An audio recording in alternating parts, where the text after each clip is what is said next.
আসসালামু আলাইকুম গাইজ যেহেতু আজি 4 নম্বৰ ৰোজা আৰু ইফতাৰীত কিবা নহয় কিবা স্পেচিয়েল কৰিব মন যায় সদায় বেলেগ বেলেগ কিবা কিবি কৰিব মন যায় আনকালেতো ইমান মন নাযায় চ' মই আজি ভাবিছোঁ লাওৰ চেৱৈ বা দুধ লাও বুলি কওঁ আৰু লাওৰ চেৱৈ বুলি ক'ব পাৰে আৰু কেনেকৈ বনাওঁ চাওঁ আহক এতিয়া মই পিহনিৰে পিহি ল'ম পিহনিৰে পিহিলে ভাল লাগিব যিহেতু চেৱৈ বুলি কৈ আছোঁ তেতিয়া চেৱৈৰ ভাইবটো আহে আৰু পিহি লোৱাৰ পিছত কিন্তু চেপি লাওৰ পানীখিনি পেলাই দিব লাগে নহ'লে লাওৰ এটা স্মেল আহি থাকে এয়া মোৰ পিহি লোৱা হ'ল লাও গোটেইখিনি পিহি লৈছোঁ এনেদৰে আপোনালোকে এনেকৈ ট্ৰাই কৰিব পিহি ল'ব বা মিক্সিত মাৰি ল'লেও পাৰে কিন্তু হ'লেও এনেকুৱাৰ বেছি মানে দেখিবলৈও ভাল লাগে আৰু খাবলৈও ভাল লাগে এয়া মই পানীখিনি গোটেইখিনি চেপি চেপি উলিয়াই ল'ম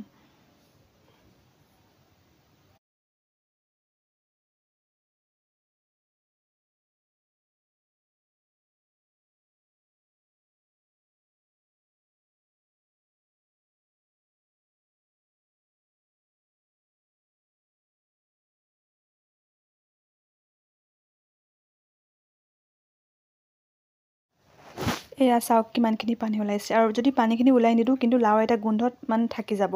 সেয়া চাপি পানীখিনি উলিয়াই দিব লাগে আৰু এয়া মই ল'লোঁ 3টা এলাইচি দিলে যিহেতু গোন্ধটো ভাল লাগিব আৰু তেজপাতো দিব পাৰে মই যিহেতু তেজপাত দিয়া নাই অকল এলাইচি ইউজ কৰিছোঁ আৰু অকণমান টাইম ভাজিব লাগিব আৰু লাওৰ গোন্ধটো যোৱালৈকে আৰু সিজি যোৱালৈকে যিহেতু চেনি বা আমি গুড় ইউজ কৰিলে নিসিজিলে বেয়া লাগিব সেইকাৰণে অকণমান টাইম ঢাকন লগালৈকে সিজাই ল'ব এতিয়া মই গাখীৰ ইউজ কৰিছোঁ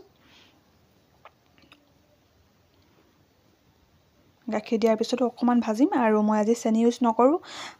গুড়েৰে বনাম আৰু গুড় দিলে কালাৰটো দেখিবলৈ বহুত ধুনীয়া হয় এয়া যিহেতু উতল আহিছে গাখীৰখিনি আৰু মই এতিয়া গুড় দি দিছোঁ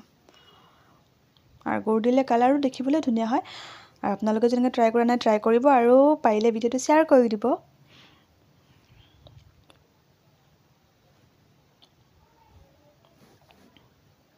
এয়া মোৰ লাওৰ চেৱৈ ৰেডি আৰু ইফতাৰত খাম আৰু সকলোৱে আৰু আপোনালোকেও এনেকৈ ইফতাৰীত খাব পাৰে যিহেতু হেল্ডিও হয় আৰু ভালো লাগে খাই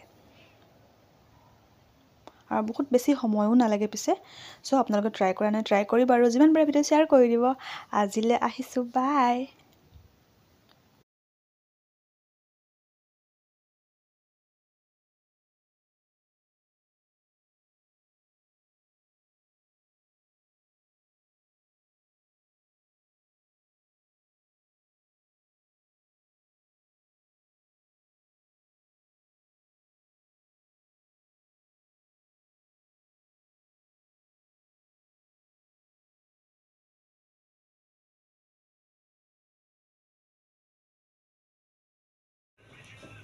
The 60 and again 60.